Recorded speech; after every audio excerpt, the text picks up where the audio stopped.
The streets of the San Vicente neighborhood had grown accustomed to fear. No one spoke more than necessary.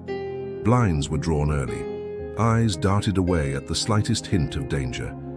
It was better not to see, not to hear, not to know. And that dusty afternoon was no exception.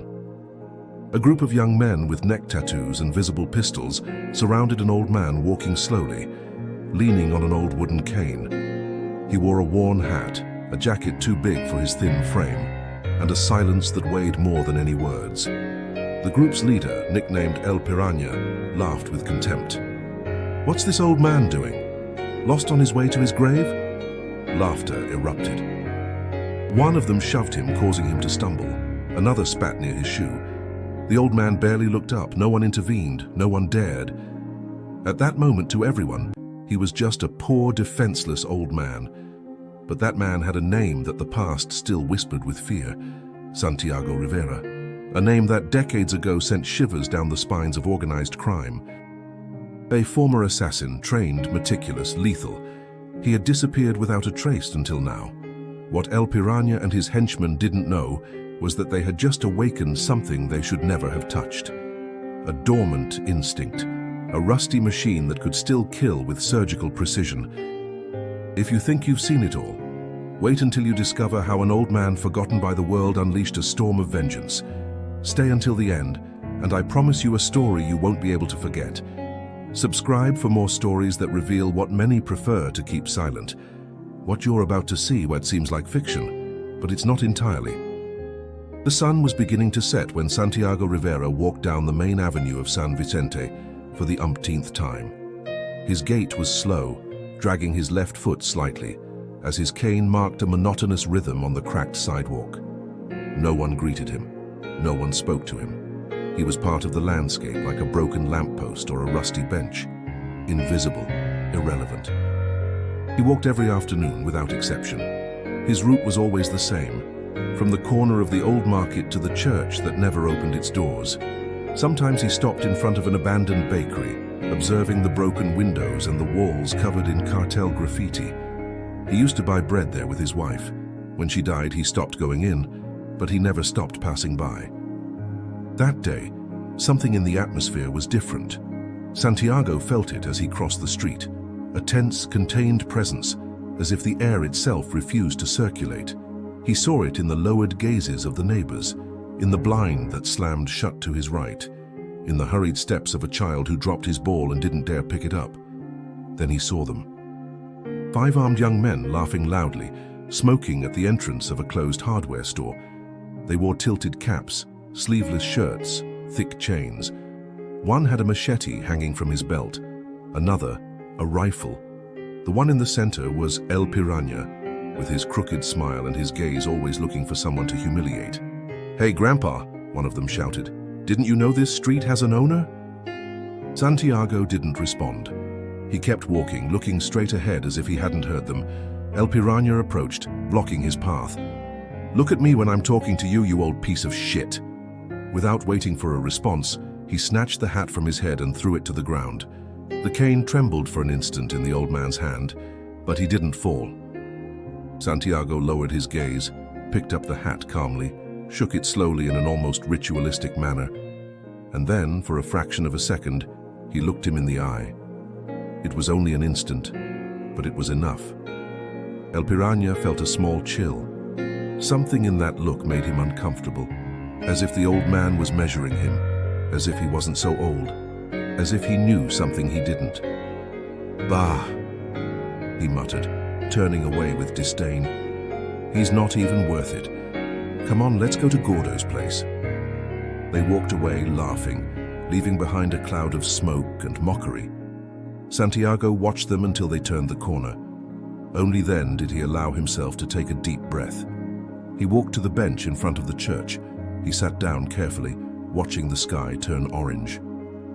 His right hand caressed the cane. It wasn't just any cane. Inside, hidden by an almost imperceptible mechanism, rested a sharp metal blade, polished every week. His fingers found an engraving in the wood, a snake encircling a skull, the emblem of his old group. It had been more than 20 years since he had activated it, But that afternoon something had broken, something he had sworn to bury. In the distance a siren wailed, then nothing, only the chirping of crickets. Santiago closed his eyes, not out of tiredness, but to remember. He remembered the humid jungles of Colombia, the moonless nights in the neighborhoods of Medellin, the faces of men he had eliminated without remorse. And he remembered the day he decided to leave everything behind to hide under another name, in another city, like a specter in the flesh. He thought of his wife, of her sad look when he promised her that everything was in the past. He thought about what she would have said if she had seen him today, if she had felt how his heart beat when he was pushed, if she had seen that glint in his eye. This isn't over, he thought, and the wind seemed to agree, gently caressing the handle of the cane as if giving him permission to be who he once was again. Night fell slowly over San Vicente, dragging a thick silence that was only broken by the intermittent buzzing of a half-dead lamppost. Santiago had locked himself in his small house, a grey concrete structure with walls that breathed humidity and memories. He turned on a table lamp whose shadows danced on a shelf filled with harmless objects, except for one. In a metal box, hidden under a loose tile in the bedroom, lay the past. He opened it with steady hands. Inside, old photos, false credentials, obsolete documents, and a short gun wrapped in a linen cloth. He took out a photograph where he appeared younger, with short hair and a face free of wrinkles. Next to him, a man with a thick mustache and eyes as hard as steel. Don Fabio, his closest contact in the dark years. Santiago closed his eyes. The past had not only not died, now it was breathing down his neck. Elsewhere in the city, in a private office behind an auto repair shop, an old man with a weathered face and an ivory cane watched the local news on a dusty screen. He saw the report about the disturbance in San Vicente, an old man pushed by cartel members. No one identified, no one arrested, nothing new. Except for a blurry photo captured by a security camera. Don Fabio leaned towards the screen. There he was, the most feared face of his generation. More grey, more hunched over, but unmistakable. "Santiago," he whispered, with a mixture of astonishment and respect. He picked up the phone. He dialed a number he hadn't used in 10 years. On the other end, a young voice answered. "Yes, I need you to investigate something for me, and do it quietly. There's a ghost walking in San Vicente." Meanwhile, Santiago stored the contents of the box under the tile with the precision of someone following a ritual. Then he went to the kitchen, put water on to boil for a dark coffee, and sat at the wooden table, the same one where his wife used to read passages from the Bible aloud. He remembered his childhood in Medellin. At 12, he already knew how to disassemble a rifle. At 15, he had already killed. He was recruited by a secret cell that operated on the border, trained as a precision weapon. They called him El Silencioso, not because he didn't talk, but because no one heard him coming. But he wasn't a psychopath. There was a code: never children, never innocents. Only those marked. That's why he could live with his memories, until something broke in Bolivia. An operation went wrong. The target was a drug lord, but he ended up executing his entire family on the orders of his superiors, children included. That day he threw his gun into the river. He fled. He changed countries. He became someone else. He met the woman who would save him, at least for a while. But now, sitting at that table, listening to the echoes of the cartel's shouts outside, he understood something he hadn't wanted to accept. You can't bury a shadow when the sun doesn't stop shining on it. The next morning, Don Fabio received a manila envelope with printed photos, all of Santiago, walking, sitting on the bench, entering a store. He didn't use a cell phone, he didn't talk to anyone, a true ghost. Don Fabio exhaled deeply. "Why now?" he murmured to himself. He looked at a safe in the corner of the room. Inside, an old notebook with names crossed out and others still open. One of them written in black ink, Santiago Rivera. If he has awakened, it must be for a reason. And if Santiago kills again, he better be prepared. That night, Santiago walked again. Same cane, same hat. But something had changed. His eyes no longer observed out of habit. They were analyzing, measuring angles, doors, cameras, times. The assassin hadn't returned. The assassin had awakened. The following days passed with a tense calm, as if the entire neighborhood was holding its breath. El Piranha and his men continued to appear on the corners, collecting fees, intimidating, imposing fear with forced laughter and visible weapons. But something was starting to crack in the air. No one knew exactly what it was, but the dogs barked more than usual. The gates closed before sunset, and the murmurs multiplied behind the walls. Santiago no longer walked out of routine. Now his steps were measured. He timed the movements of the Narcos, counted their vehicles, mentally noted which house was used as a warehouse, which as a checkpoint. He used his cane not only as support, but as a tool to signal potential allies in code. One of them was a young man with a blue cap who worked in a grocery store. Every time Santiago passed, the boy offered him a bottle of water, always with a worried look. One day, with the store empty, he whispered to him, "My uncle. They killed him for not paying them. I hate them, old man. If there's anything I can do..." Santiago didn't respond. He only nodded slightly, as if receiving a sacred confession. It was during one of those walks that he met her. Lena, a 28-year-old single mother, hair pulled back, hard look. She was hanging clothes in the small backyard of her house when Santiago passed in front of the gate. A child no more than 5 years old greeted him from the door. "Hello, Grandpa." Santiago smiled gently. Lena approached, distrustful. "My son doesn't have grandparents. Don't give him ideas." Santiago observed her for a second. Then he pointed to a hole in the fence. "That corner is blind to the cartel's cameras. If someone enters, they won't see it. Use it if you ever need to disappear." Lena looked at him as if he had just spoken to her in another language, but something in his tone, in the way he said it, made her nod her head. That night, Santiago left a sheet of paper under her door, a map of the neighborhood with 3 points marked and a single sentence: cameras, routine, patrols. The first crack was small. A narco known as El Chori disappeared without a trace. He had last been seen entering an alley to urinate. He never came out. His companions assumed he had fled with money. But the truth was buried behind an old fence, under compact earth and without a trace. Santiago didn't celebrate. He only marked an X mentally on his list. The second blow was more symbolic. In the early morning, a cartel truck was found in front of the local police station, completely empty, without tires, without a battery, without weapons. Inside, only a note. "San Vicente doesn't belong to you." The neighborhood was filled with rumors. No one knew who was behind it. Some said it was another cartel. Others spoke of an armed clandestine group. But in the most attentive eyes, something new was beginning to be noticed: hope. Santiago, from the bench in front of the church, watched without intervening. The movements were small, surgical, calculated. He wasn't looking for open war, but erosion. That the cartel would begin to fear, that they would doubt each other, that they would make mistakes. One night he saw El Piranha arguing loudly with his second in command. He accused him of being incompetent, of not being in control. Santiago smiled silently. The cracks were already there, but there was also risk, and Santiago knew it. The more the foundations of the cartel weakened, the more unpredictable they became. That's why he decided to take the next step. Find someone who knew more than all of them. Someone who knew the secrets that even the Narcos themselves didn't suspect. Meanwhile, Lena began to collaborate in silence. She gathered names, identified faces, recorded plates. She did it without asking questions. But one night, while Santiago was picking up the papers she left under a stone, she said to him, "Who are you, Don Santiago?" He didn't answer immediately. He only looked up at the starry sky.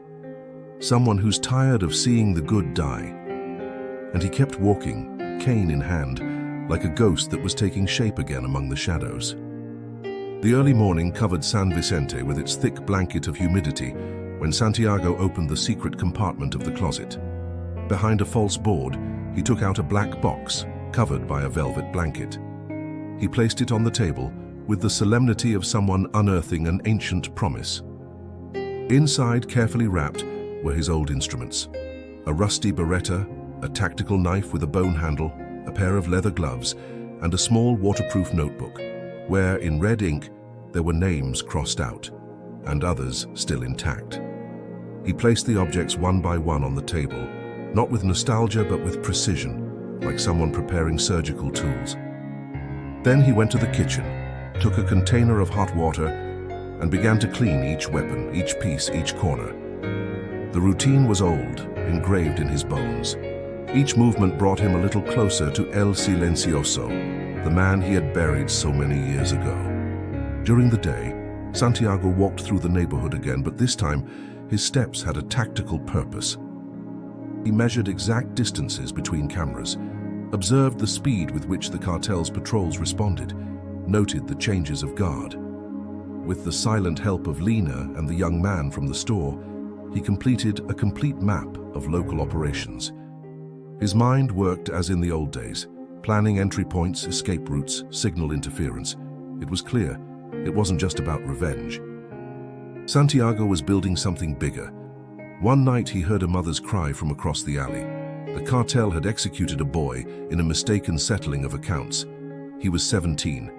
He wasn't part of anything. Santiago said nothing. He just wrote a new name in his notebook, Ivan El Largo, Ivan the Tall, the executioner. The dilemma came quickly. El Largo was young, barely of age. Restless, violent, but not yet completely corrupted. Santiago watched him for 3 days. He saw him laughing with others in the plaza, buying a soda at the store, even playing with a stray dog. One night, Santiago followed him to an alley where he used to smoke alone. There were no cameras, no one around. The silent one acted, a rope, a quick movement, a brief struggle. Silence. When he was finished, he carefully placed him among garbage bags. He left no traces except for a note in his pocket. This is just the beginning. The next morning, the rumors ignited like wildfire. The body appeared, clean, without torture marks, without signs of robbery. The note leaked. El Piranha, the piranha, was furious. He demanded loyalty, threatened loudly, struck one of his own with the butt of his gun. But fear had already taken root.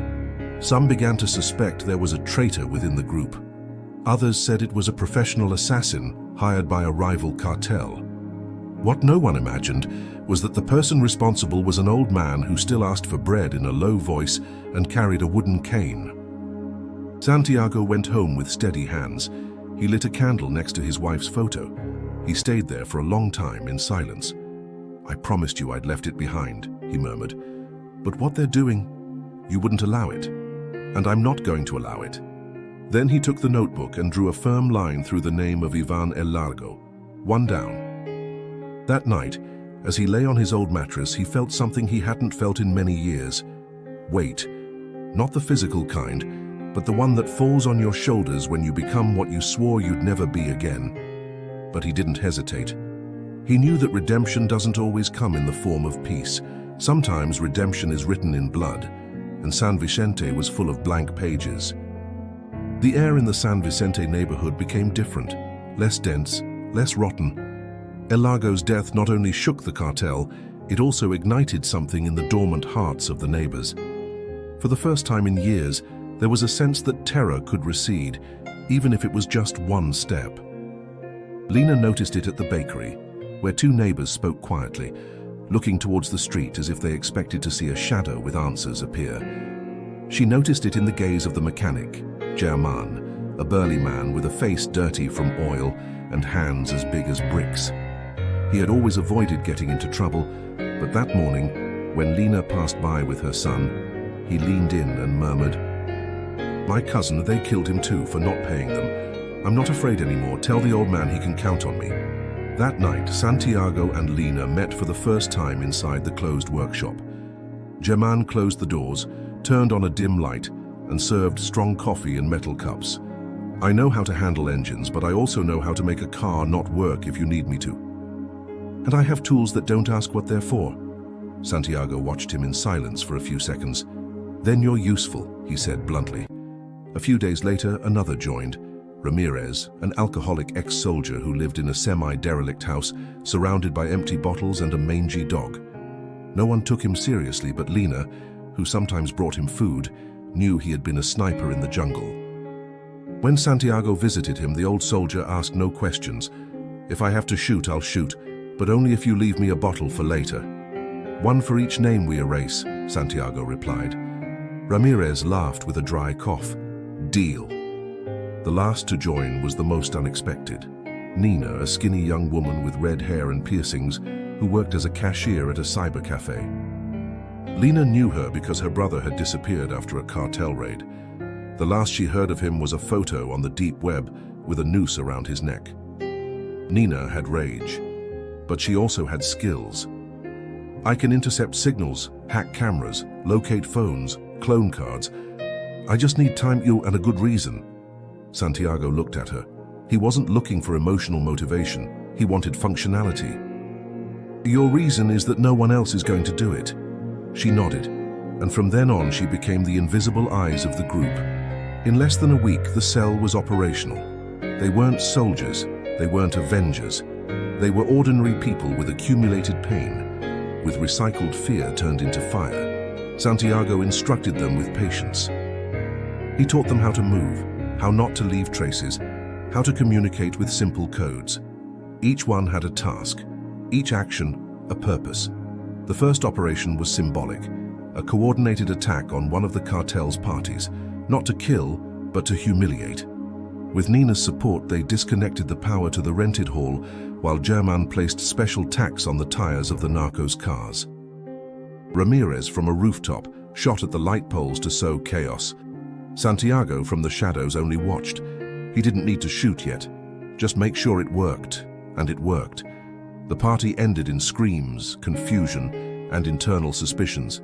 No one understood how everything had failed so quickly. El Piranha was beside himself. He hit one of his men, accusing him of being a traitor. The cartel's allies in the neighborhood began to distance themselves. That night, the group met at German's workshop. Lena served coffee. Ramirez cleaned his rifle with a crooked smile. Nina showed on her laptop how the cartel's chats were plagued with paranoia. German sharpened a wrench as if it were a ceremonial weapon. Santiago looked at them in silence. He had never worked with civilians. Never with so much contained rage, but he saw in them something he hadn't felt in years, real commitment. "Today we sowed fear," he said at last. "Tomorrow, we reap consequences." And everyone, without the need for more words, knew that there was no turning back. The retaliation was not long in coming. 3 days after the ambush at the party, the cartel responded with brutality. They weren't looking for justice, they were looking for control. In broad daylight, they set fire to the shop of a merchant who had dared to refuse a contribution. On another corner, a young man appeared, hanging from a pole with a sign tied to his chest. "Here ends the rebellion." The message was clear. Fear had to return. Santiago watched everything from afar, his face motionless. But something in his clenched jaw betrayed the storm that was brewing inside. He said nothing. He just returned home and placed a new sheet in his notebook, a list of the cartel's actions and the names behind each one. That same day, Lena disappeared. She had left early to buy medicine for her son. She didn't come back. No one saw her. No one heard screams. Only a handkerchief with her perfume was found lying next to a trash can, right where the neighborhood's cameras didn't reach. When Santiago received the news, he asked nothing. He just took his cane, locked himself in his room, and remained in silence for hours. Ramirez was the first to knock on the door. "They took her, old man. They want to make you come out." Santiago finally opened. His face no longer showed either rage or pain, just a dangerous calm. "Then I'll come out." That night, Santiago turned on an old satellite phone. The device, obsolete for most, was still useful for those who knew the correct codes. He dialed a long numerical series and waited. A rough voice answered on the other end. "I wasn't expecting this call.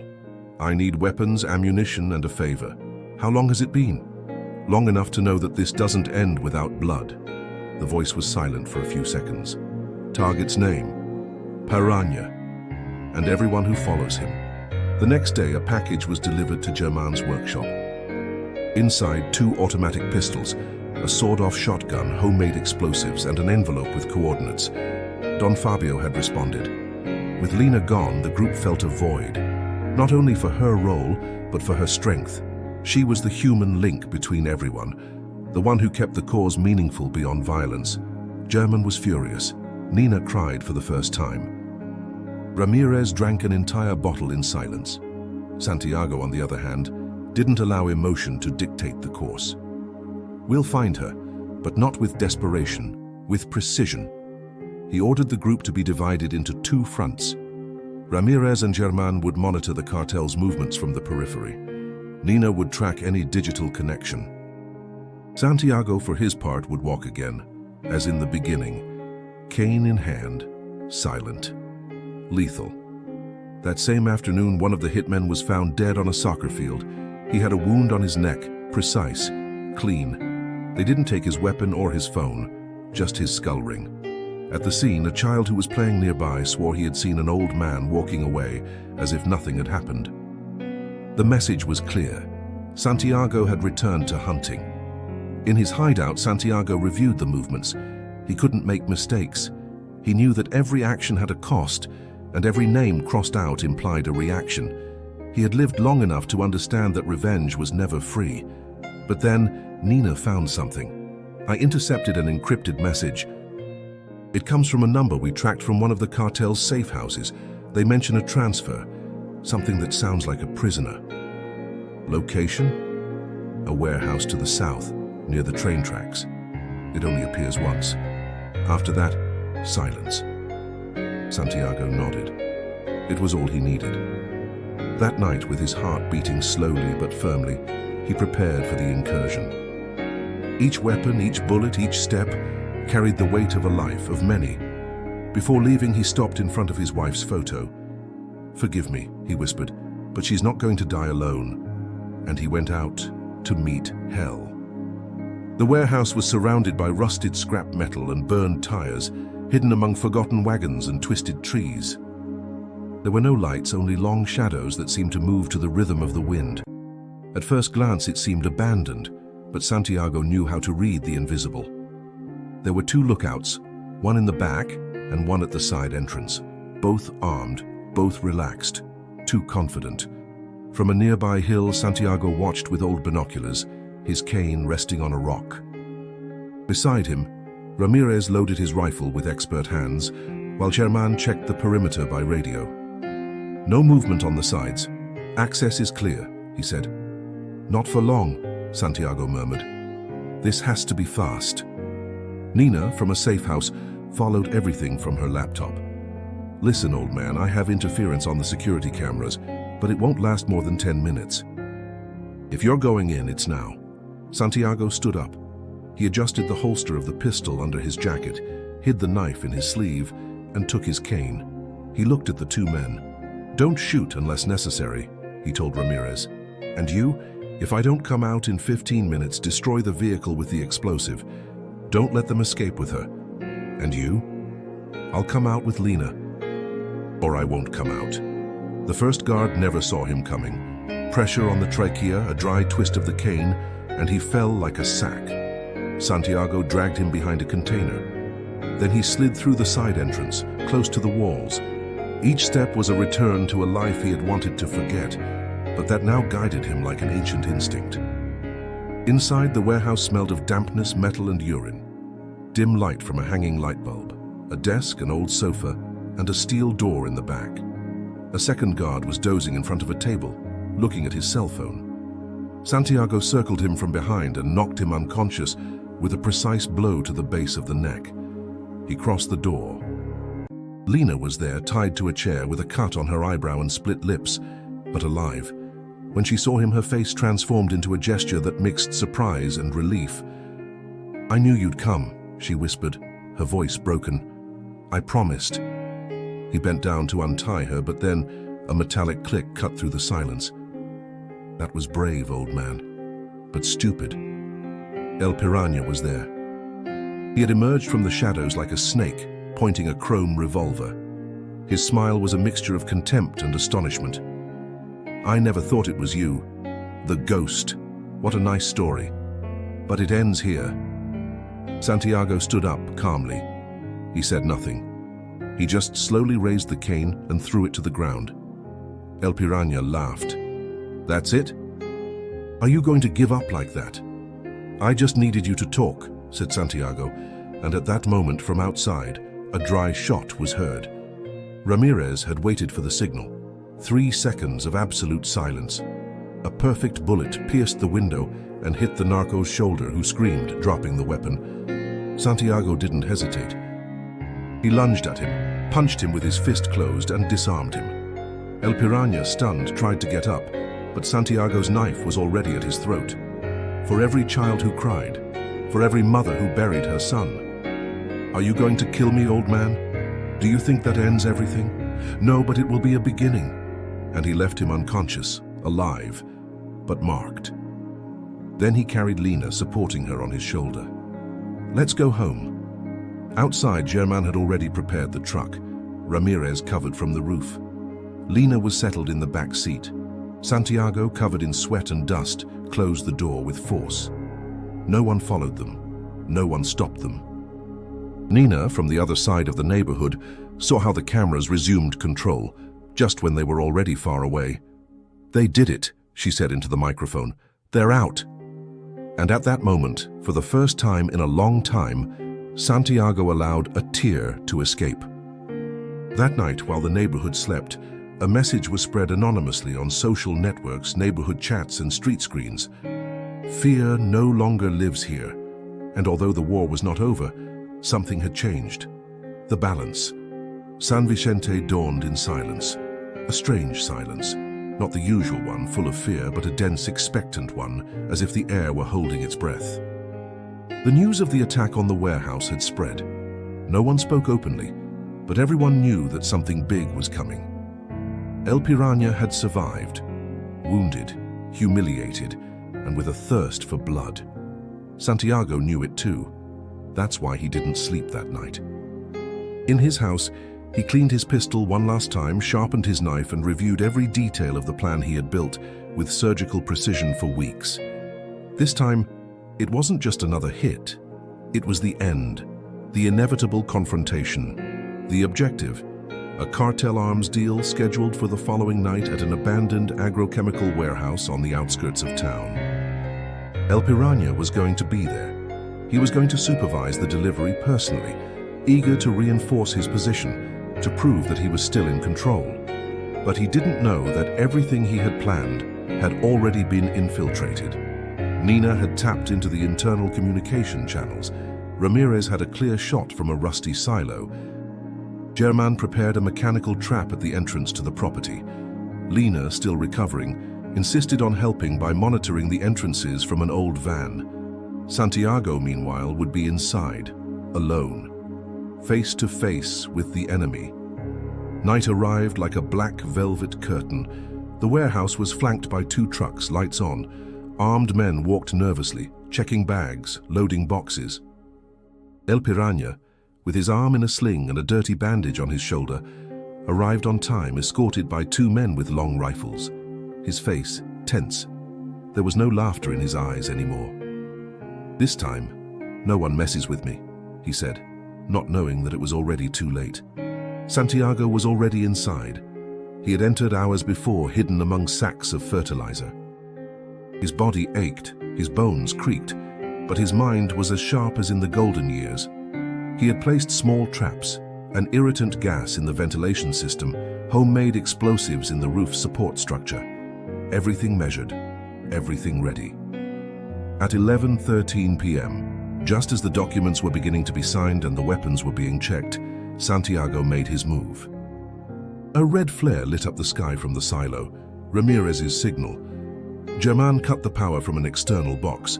Everything was plunged into darkness, shouts, confusion, shots fired into the air.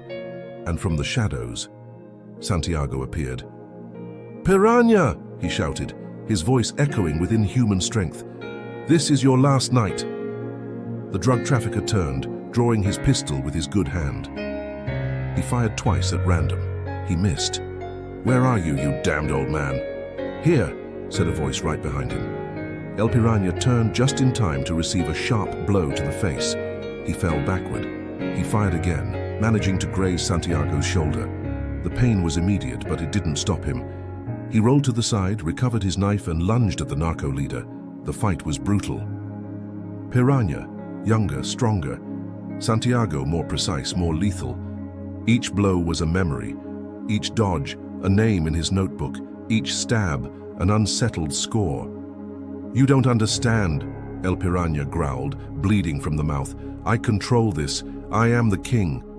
"No," Santiago whispered with the knife in his hand. "You're just another soul thief." He wounded him in the abdomen, not mortal, not yet. Then suddenly, a shot came from outside. A bullet hit the ground inches from both of them. One of the cartel's men had escaped the perimeter and raised the alarm. More reinforcements were on their way. Santiago knew time was running out. He grabbed El Piranha by the neck. "This isn't over yet," he said to him, "but now you're going to feel what you sowed." He broke the injured arm with a sharp twist, left him unconscious, immobile, and fled through the back exit. Nina on the radio was shouting, "They're coming! Santiago, you have to get out now!" And he, bleeding, panting but standing, replied in a firm voice, "I'm on my way." Outside, German had already activated the remote detonator. When Santiago crossed the fence, an explosion shook the ground. Part of the warehouse roof collapsed, the weapons destroyed, the operation ruined. But Santiago was still alive, and the war, although wounded, was still breathing. The van screeched to a halt in a back alley, several miles from the ruined warehouse. German jumped out of the driver's seat, helping Santiago out. He was pale, with a bloody shoulder, but conscious. Ramirez arrived shortly after, panting, still with his rifle in his hand. Lena got out of the back, wrapping Santiago's arm with an improvised rag. "He's wounded," Nina shouted from the other side of the radio. "Is he still conscious?" "I'm fine," he grunted, sitting against a wall. "Just a scratch." But it wasn't just that. The shot had grazed the bone, and the blood loss was beginning to cloud his vision. "You have to go to a hospital," Lena said with tears in her eyes. Santiago shook his head. "If I set foot in a hospital, I won't get out alive. They have eyes everywhere." "Then what do we do?" German asked nervously. Santiago looked up at the sky. The night was clear. The stars seemed closer. Or maybe it was the pain. "We're not done yet." Meanwhile, in a dark basement, El Piranha woke up groaning. Two of his men had pulled him from the rubble. His arm hung like a wet rag.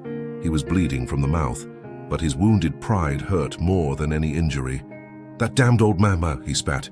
"He killed half the team. He burned the merchandise. He left us in ruins." One of his men looked at him in silence. Another lowered his head. Respect was turning into doubt, and fear no longer came only from the outside. El Piranha got up with difficulty. "Listen carefully," he said, his voice trembling but poisoned. "We're going to burn that whole neighborhood down if necessary. I'm going to hang every one of those traitors, starting with that ghost." But then one of his phones vibrated, an anonymous notification, a video file. He opened it. The image showed Santiago, wounded but upright, in front of an improvised camera, recorded from German's workshop, with Nina's help. His voice was deep, slow, but firm as a shot. "My name is Santiago Rivera. Many knew me as the Silent One. I was a killer, a human weapon. I left it all behind years ago. But violence came looking for me, and now I'm responding." Pause. His gaze pierced the screen. "The cartel that controls San Vicente has tortured, kidnapped, and murdered for years. Not anymore. If they don't stop me, one by one they will fall. If they try to take revenge, the town will rise up. I am just one man, but I am not alone." And the screen went dark. El Piranha slammed the wall with his good arm. "He's making it public. He wants to expose us." The recording went viral in a few hours, not only in San Vicente, but in neighboring neighborhoods, forgotten communities, even larger cities. It was shared through private networks, by cell phones, by hidden screens. And most importantly, people started talking. Neighbors who had previously remained silent began to share stories. Covered faces in clandestine interviews told what they had seen, what they had lost. Fear gave way to courage. Santiago, lying on an improvised stretcher inside the workshop, listened to everything in silence. Lena held his hand. German passed him a hot mate. Ramirez watched from the rooftop. Nina, with headphones, received messages of support from other regions. "Old man," Nina said, "this isn't just San Vicente anymore. You're igniting something bigger." "It's not about me," he replied, his voice hoarse. "It's about silence no longer being the norm." And then the final twist arrived. A message, coming from an encrypted account. "Don Fabio, get out of there. You've done what you had to do. Don't fight a war that isn't yours again. Next time, you won't be so lucky." Santiago read it without expression. He thought about the past, about the promise to disappear, about the decision to return, and now, about the possibility of leaving again. Lena looked at him. "What are you going to do?" Santiago gritted his teeth. "I just need one more night." That night, the neighborhood was filled with candles, people in silence, children with signs that read, "No more fear." Old people who had been silent for decades now sat on the sidewalks with wet eyes. Santiago watched them from a window, wounded, tired, but at peace, because he understood that, even if he didn't end the war, he had lit the spark that would start it again. Dawn arrived with an unprecedented calm. For the first time in years, there were no shots fired in the early morning, no shouts, no engines roaring in the distance. Only the timid crowing of a rooster, the rustling of the wind between the bars, and the murmur of a neighborhood that was waking up again without fear. El Piranha disappeared. Some say he escaped wounded, seeking refuge in another state. Others swear he was executed by his own men, tired of following a leader defeated by an old man with a cane. No one confirmed it, no one denied it. But his shadow faded. Lena became an active voice in the community. She organized meetings, demanded answers from the authorities, and founded a small help center for victims of violence. German went back to work, but with more attentive eyes. Ramirez cleaned his rifle and hung it on the wall, vowing never to touch it again, unless it was necessary. Nina remained connected, silently protecting from anonymity. And Santiago? No one ever saw him again. His house remained closed, his garden withered, his cane leaning against the door as a sign of farewell. Some say he went south. Others, that he disappeared again into the fog of the world. But everyone, without exception, remembered his name. In the heart of the neighborhood, a phrase was painted on the main wall of the church. He wasn't a hero, he was what we needed. Because sometimes the ghosts of the past don't come to scare, they come to correct what fear let grow. And although this story ended, the echo of his steps can still be heard where silence reigns. Subscribe for more stories where reality surpasses fiction. This is just the beginning.